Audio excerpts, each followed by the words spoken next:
Have you ever wondered how one meeting inside the White House could influence two completely different wars, thousands of kilometers apart?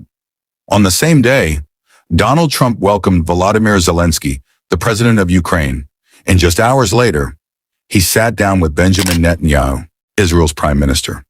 At first glance, these seem like two separate diplomatic meetings, but they aren't, because hidden beneath the handshakes, cameras, and carefully chosen words is a much bigger question. Is the United States trying to reshape the future of both Ukraine and the Middle East at the same time? And there's one detail from these meetings that almost nobody is talking about. We'll come back to that later. The timing wasn't accidental. Ukraine remains locked in a grinding war with Russia.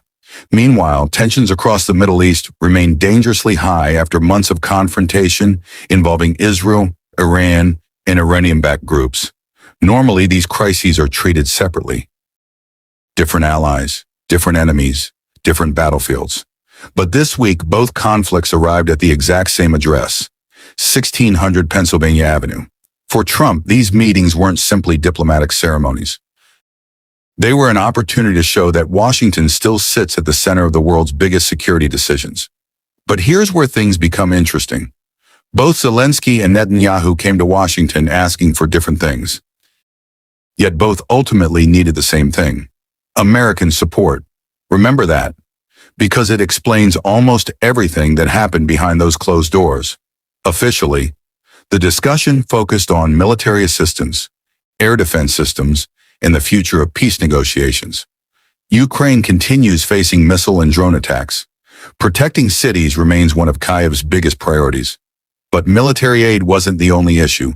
Zelensky also needed something much harder to secure: confidence.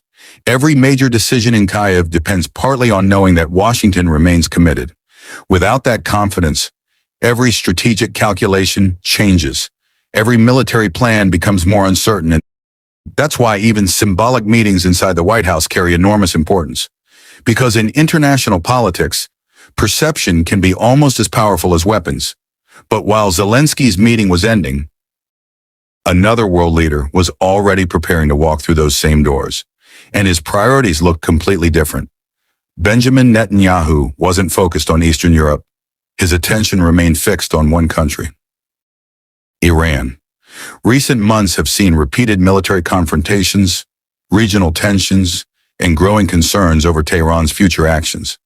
Israel has consistently argued that Iran remains its biggest long-term security threat. So Netanyahu arrived in Washington looking for coordination, strategic clarity, and perhaps reassurance that the United States would continue standing alongside Israel if tensions rise again. But unlike Ukraine, the Middle East is rarely predictable.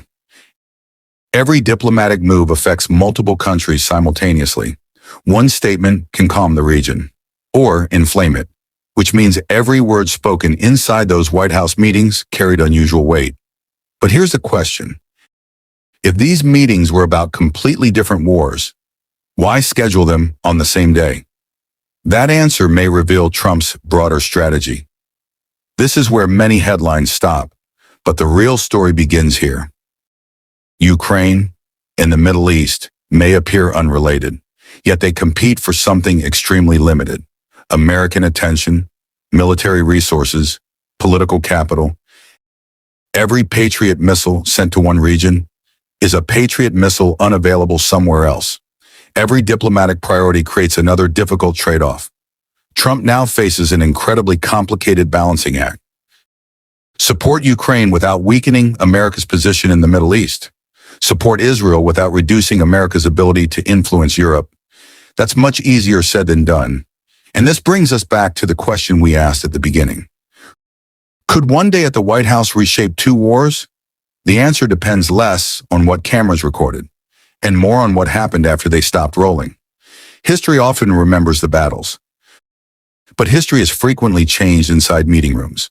No explosions, no fighter jets, no dramatic speeches, just conversations that quietly influence decisions affecting millions of people.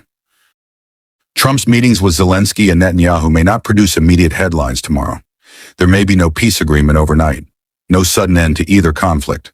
But diplomacy rarely works that way. Instead, its effects appear gradually. Weeks later, months later, sometimes years later. The choices made during these meetings could influence future military aid, future negotiations, future alliances, and perhaps even determine how both wars evolve. Whether these conversations become historic turning points or simply another chapter in long-running conflicts is something only time can answer. But one thing is already clear. On this single day, the White House became the meeting point for two of the world's most dangerous crises, and the decisions made behind those closed doors may continue shaping global politics long after the cameras have disappeared. So what do you think? Were these simply routine diplomatic meetings, or the beginning of a much bigger shift in American foreign policy? Let me know your thoughts in the comments. And if you enjoy in-depth geopolitical documentaries that go beyond the headlines, subscribe to Conflict Insider because the next global turning point may already be unfolding.